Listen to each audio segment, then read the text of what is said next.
and it's a great pleasure that you are now here, Katzenjammer. And is it special for you that you play here in a church? Yeah, we've actually never been in a church where they serve beer. That's So normal in Germany, and usually when we have a mess, there's always. we have to just move here.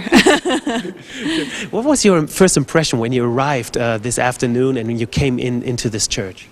It was very sacred and beautiful, and the first thing that struck my mind was that we have one swear word in our record, and I'm not glad about Which that. song? That's Le Pop. Okay.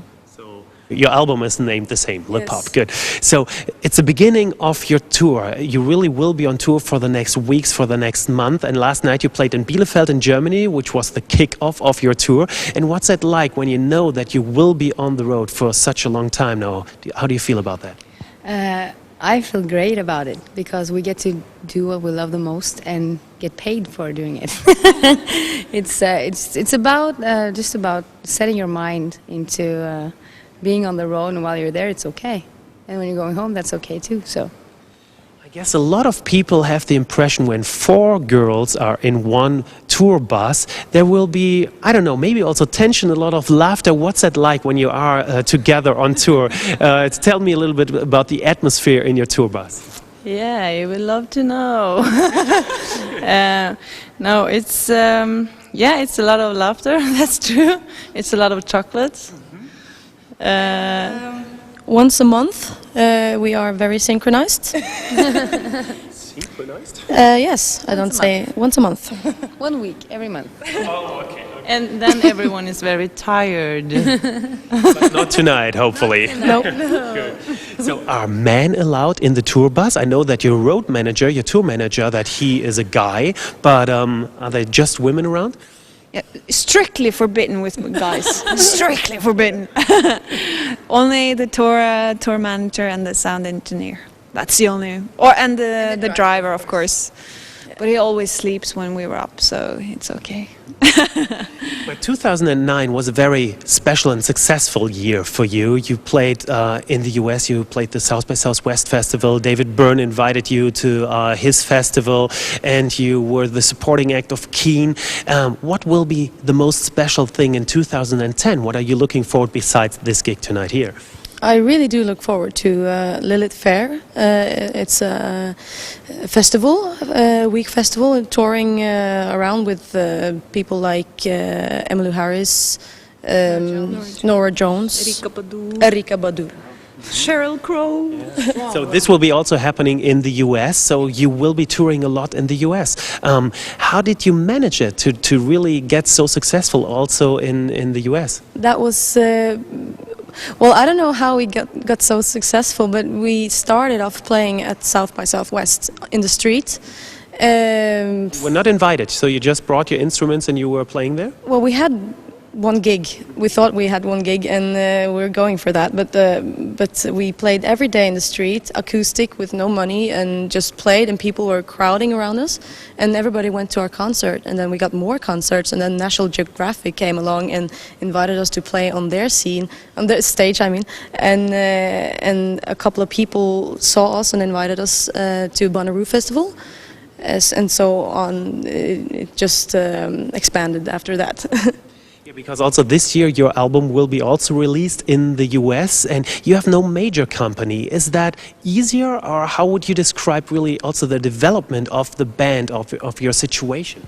Well, that's hard to answer because we kind of just play and hope that as many people as possible come to our show, buy our record, and I think so far the way we've done it has worked. So I think we're just going to continue doing it as we do. Just never say no to a gig. Play whenever, wherever we can, for everybody. No crowd is small or too big enough. So, what do you like most about your job, and what is maybe not so nice? I think what I like the most is making people happy, because you can tell by now people are happy when they come in because they know what to expect, sort of, and they're even more happy when they get out. Just having an influence on people is an amazing feeling. It's not so nice. We have to wait a lot. It's like you have to wait for the sound check, and afterwards you have to wait for dinner. You have to wait for everything. But that's just a part of the job. So it's okay. We do something else. But that's the first thing that crossed my mind when you said that. So how do you try to use that time? Do you read? Do you write emails? What is yoga? And yeah. Well, you all look in very good shape, so yoga is one Thank thing. you. Good, yeah. Thank you. And I eat chocolate when I wait. Yes. Like tons of it, or Yes. Tons. makes you happy? Good.